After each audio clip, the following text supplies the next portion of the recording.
जब पाकिस्तान आज़ाद हुआ था 1947 में, तो हमारे पास पर कैपिटा जो वाटर अवेलेबल था मोर देन 5000 था।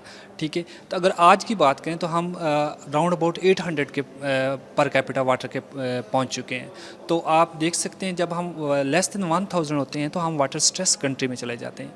तो इवन कि हम जब लेस देन 500 से जाएंगे तो वाटर स्केर कंट्री बन जाएंगे। तो इसलिए हमें being a water management expert, एक तो हमें जैसे इस डे का थीम है water and gender, where water flows equalities grows, तो हमें as a farmers, as a man भी वाटर को एफिशिएंटली यूज़ करना चाहिए, चाहे हम एग्रीकल्चर में यूज़ करें या अपनी जो नॉर्मल लाइफ है उसमें यूज़ करें।